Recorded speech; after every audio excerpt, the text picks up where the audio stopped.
ArtistRebeccaLS, the channel that inspires you every day. Subscribe or I'll throw paint at you. Hi guys, I'm having a very first attempt at fluid acrylic pouring art.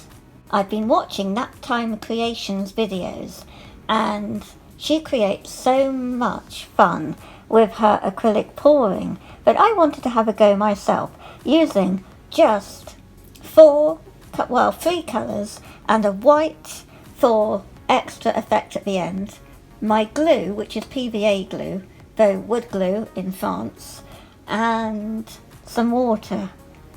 And I've got my pouring cups here, and I'm going to be going over an old painting that I found a canvas board when I'm tidying up my artwork.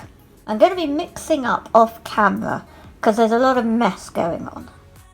So I've never done this before, so I added the glue first, just a little.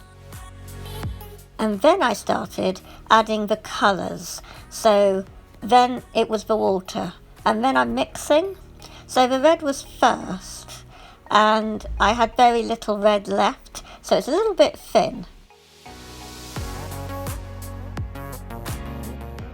And when I'm doing the white, there was hardly any left, so it's similar to the red, though there was a little bit extra. Now with the black, I had quite a lot left, so the black has come out quite good. And because I was thinking it's a little bit too thin, I added more glue afterwards, and then gave them all a big stir again.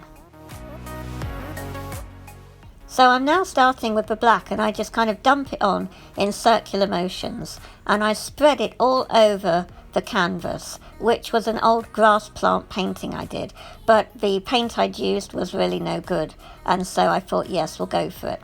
And then I'm doing a swirling technique with the yellow and the red and then the white afterwards.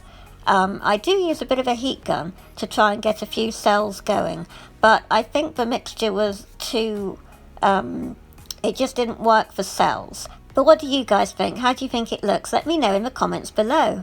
And remember, click the 2 videos that are coming on screen now, because when you do, you're going to get even more inspiration.